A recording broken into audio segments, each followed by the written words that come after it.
बच्चों, आज मैं तुम्हें एक ऐसी कहानी सुनाने जा रही हूँ जिसे सुनकर तुम सब हैरान रह जाओगे। सोशल मीडिया जितना हमारे लिए अच्छा है, उतना ही हमें नुकसान भी पहुँचा सकता है। तो सुनो और उसके बाद ध्यान से उसका उपयोग करना। जैसे ही मोबाइल पर बिप बिप की आवाज़ हुई, आरव के हाथ तुरंत ही स्क्रीन की तरफ बढ़ गए। नए मैसेजेस को देखकर उसकी आंखें ऐसी चमकी मानो उसे इस पल का इंतजार बेसब्री से था।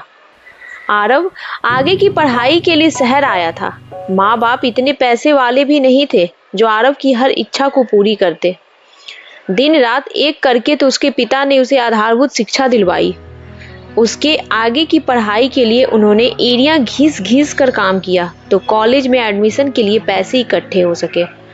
इसके बाद के खर्चे के लिए उसने अपने पिताजी से वादा किया कि वह स्कॉलरशिप से अपनी आगे की पढ़ाई पूरी कर लेगा। सुबह 10 बजे की गाड़ी से वह शहर के लिए रवाना हो गया। बस से निकलते धुओं की तरह उसके विचारों ने गति पकड़ ली। स्वभाव से अंतर्मुखी आरव कई सारे सपनों के साथ जा रहा था, जिसे पूरा करने के लिए उसे बहुत मेहनत करनी थी। कॉलेज का पहला दिन, पर अपने संकोची स्वभाव के कारण अपनी कक्षा के छात्रों के साथ घुलने मिलने में उसे बहुत सोचना पड़ रहा था, जिसके कारण सबके साथ सामंजस्य नहीं बन पाया और धीरे धीरे अपने आप को बिल्कुल तन्हा समझने लगा। लेकिन इसमें गलती तो उसकी ही थी। गांव से शहर आया था जिंदगी बनाने, पर अपने स्वभाव के कारण वह एकदम अलग महसूस करने लगा। पहले तो कुछ दिन उसने अपना मन पढ़ाई में लगाया, पर कक्षा के सभी छात्र आपस में बात करते थे और वह अकेला होता था अपने संकोच के कारण। इस अकेलेपन को दूर करने के लिए उसने वैसी जगह दोस्त तलाशने की सोची जहां आमने सामने बात ना होकर स्क्रीन के पीछे दोस्ती चले।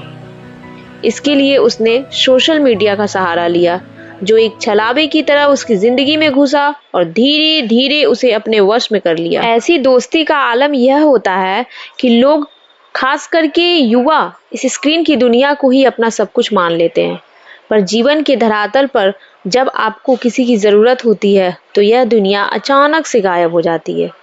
मुसीबत में आपके साथ वही लोग खड़े होते हैं जो आपकी वास्तविक दुनिया के साथी होते हैं। बस इस चीज़ को आरव समझ नहीं पाया, या यूँ बोलिए कि समझना ही नहीं चाहा। आज की युवा पीढ़ी, वो चाहे शहर की हो या गांव की, डिजिटल दुनिया के घेरे में ऐसी फंसी है, इसमें उलझ कर रह गई है। अब हमारी कहानी के नायक को ही देख लीजिए, कैसे वह धीरे धीरे इस आदत का शिकार होते गया। वह फेसबुक पर बहुत सारे दोस्तों को खोजने लगा। ऐसे भी यहाँ इतने सारे फ्रेंड रिक्वेस्ट आते रहते हैं, किसी ना किसी की प्रोफाइल की तरफ उसका झुकाव हुआ ही होगा। ऐसे ही एक मयंक नाम के लड़के से उसकी दोस्ती हो गई। उसका प्रोफाइल आरव को बहुत पसंद आया था। आता भी क्यों ना, 6 पैक जैसा गठीला शरीर, चेहरे पे हमेशा ताजगी, अच्छे अच्छे लोकेशन और हाई प्रोफाइल काम, ये सब चीज़ें किसी भी युवा को आकर्षित करने के लिए काफ़ी था। आरव तो बहुत खुश था नए डिजिटल दोस्त को पाकर। दोनों के बीच मैसेजेस का आदान प्रदान होना शुरू हो गया था। फेसबुक पर किस चेहरे के पीछे कौन सा चेहरा है, यह कैसे पता लग सकता है। आरव तो दिन भर फोन पे लगा रहता। कक्षा में उसका ध्यान ना के बराबर था। वह अपने फ्रेंड के साथ घुलने मिलने की कोशिश भी नहीं करता था। एक दो छात्रों ने दोस्ती का हाथ बढ़ाया, पर आरव अपनी स्क्रीन की दुनिया में बहुत खुश था। कम से कम यह दुनिया उसके मन के लायक जो थी। आप सोच रहे होंगे कि आरव के पास इतना पैसा आया कहाँ से जो इतना महंगा मोबाइल ले सके। जब वह शहर आ रहा था तो उसके पिताजी ने कुछ पैसे दिए थे।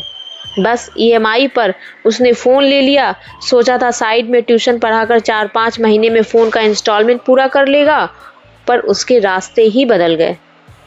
हर समय मयंक के साथ या ऐसे ऐसे कितने सारे लोगों के साथ व्यस्त रहता।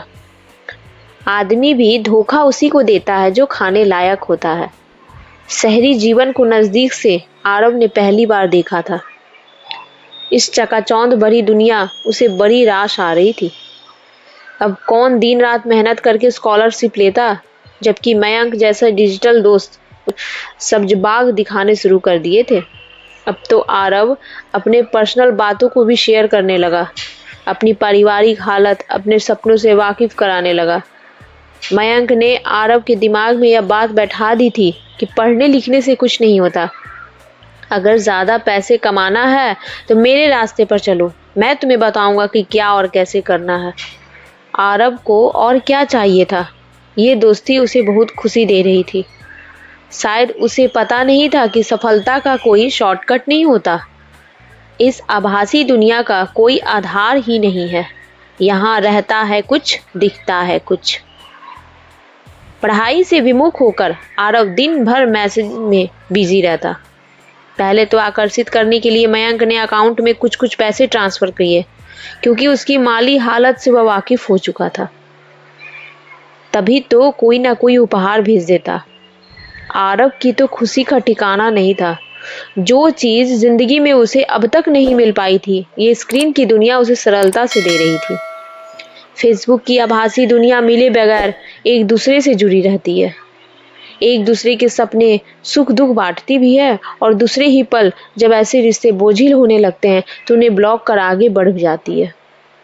आरव और मयंक भी तो आपस में नहीं मिले थे, पर आरव के बिना सोचे समझे मयंक की जाल में फंसता जा रहा था। कुछ दिनों से मयंक के साथ चैटिंग नहीं हो पा रही थी, क्योंकि वह इधर कुछ दिनों से ऑफलाइन रह रहा था। वह समझ नहीं पा रहा था कि कैसे मयंक से कांटेक्ट करे। बिस्तर पर उनिंदी अवस्था में लेटकर वह यही सब सोच रहा था, तभी फोन की लाइट जली। मतलब कोई मैसेज आया। तुरंत हाथ स्क्रीन की तरफ बढ़ गए।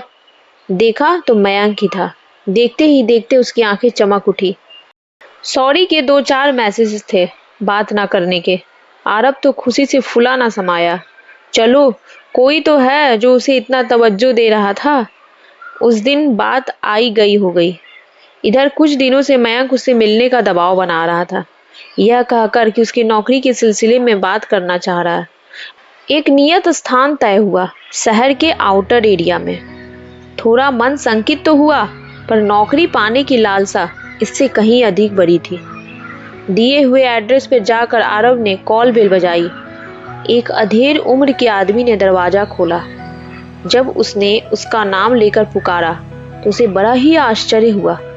ऐसा लग रहा था मानो उसी का इंतजार कर रहा था। कमरे में सन्नाटा पसरा हुआ था, पर सफलता पाने के शॉर्टकट ने आरव को अंधा कर दिया था। सोफे पर धम से बैठने के बाद उसके सामने ठंडा पेय पेश किया गया, जिसे पीते ही उसे दिन में तारे नजर आने लगे। सिर चकरा गया था उसका। धीरे धीरे आंखें मूंदने लगी। अब वह अपने होश आवाज में नहीं था। जब उसकी आंखें खुली तो अपने आप को सड़क पर लेटा हुआ पाया। पेट में एक तरफ से उसे असहनीय पीड़ा हो रही थी। एक अनजान शहर में, जहां उसने वास्तविक दोस्ती की जगह डिजिटल दोस्ती की महत्व दिया, ऐसे समय में मदद करने वाला कोई नहीं था। वो तो उसकी किस्मत अच्छी थी जो उसे सामने से अपनी ही कक्षा के एक छात्र को आते देखा। जैसे ही उस लड़की की नजर आरव पर पड़ी, तुरंत दौड़ कर आया और उसे पास के किसी हॉस्पिटल में ले गया।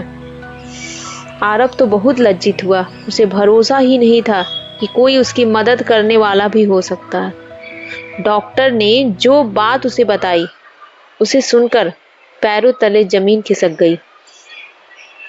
उसके शरीर से एक किडनी गायब थी। अब उसकी काटो तो खून नहीं वाली हालत हो गई। सिर पकड़कर वहीं बैठ गया। क्या सोचकर गांव से शहर आया था, अब अपने पिताजी को क्या जवाब देगा।